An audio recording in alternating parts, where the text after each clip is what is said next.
ఓం శ్రీ గురుభ్యో నమ. గం గణాధిపతే నమ. శ్రీమాత్రే నమ.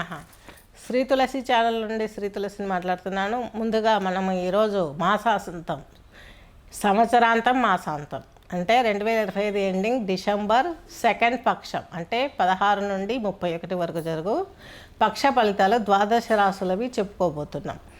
ముందుగా మన ఛానల్లో అస్ట్రాలజీ, న్యూమరాలజీ, అలాగే యోగా, వాస్తు ఇవన్నీ కూడా మీకు నేర్పించడం జరుగుతుంది, చెప్పడం జరుగుతుంది, చూడడం జరుగుతుంది.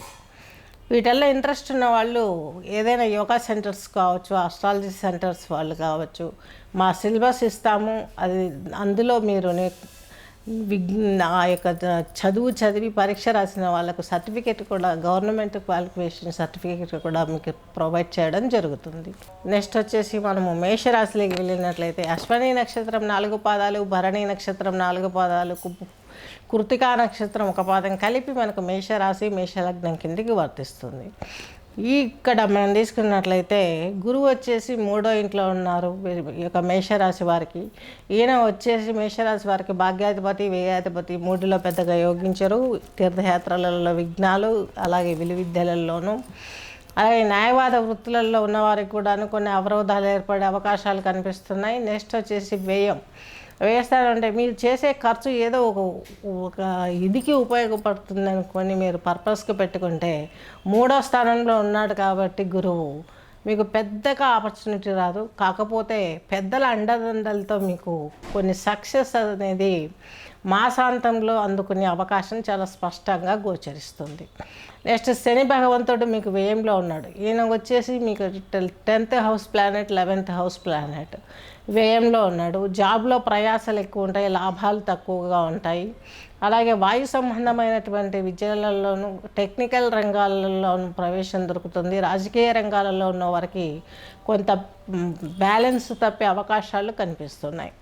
నెక్స్ట్ వచ్చేసి కేతు వచ్చేసి మీకు 5వ హౌస్లో ఉన్నారు కాబట్టి ఇక్కడ సంతానానికి సంబంధించినటువంటి గ్యాప్స్, వాళ్ళ అనారోగ్యాలు, పెళ్లి కాని వారికి వివాహ సంబంధాలు వెనక్కి వెళ్ళటం, పెళ్ళైన వారికి కూడా సంసారంలో ఏదో ఒక కొంచెం కఠినతరమైనటువంటి ఇబ్బందులు కనిపించే అవకాశాలు ఉన్నాయి. అలాగే కొంచెం కేతువు కాబట్టి ఆధ్యాత్మిక రకంగా మిమ్మల్ని ముందుకు తీసుకెళ్ళి ఈ ప్రాబ్లమ్స్ను మధ్యలోనే కొంచెం సాల్వ్ చేసే అవకాశాలు కూడా లేకపోలేదు. నెక్స్ట్ వచ్చేసి రవి, బుధ, శుక్రులు వచ్చేసి మీకు వృశ్చిక రాశిలో అంటే మీకు 8వ స్థానంలో ఉన్నారు. అలాగే 5th హౌస్ ప్లానెట్ అష్టమంలో ఉండడం ఇదివరకే చెప్పాము, సంతానానికి సంబంధించి ప్రాబ్లమ్స్ వస్తాయని.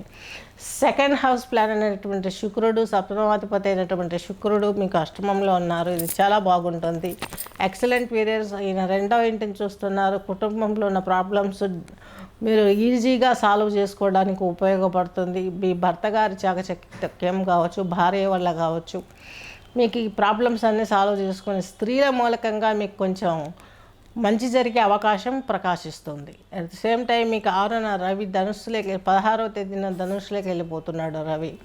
అంటే మీకు కోణస్థితిలోకి వెళ్ళిపోతున్నారు. తండ్రి గారి ఆరోగ్యం విషయంలో కొంత కేర్గా ఉండాల్సిన అవసరం ఎంతైనా ఉంటుంది.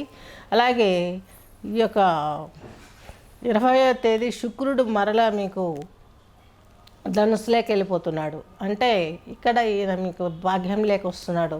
కోణంలో మంచి యోగాన్ని ఇస్తాడు. అన్ని రకాలుగా మీకు లబ్ధిని పొందే అవకాశం కనిపిస్తుంది. స్వస్తి.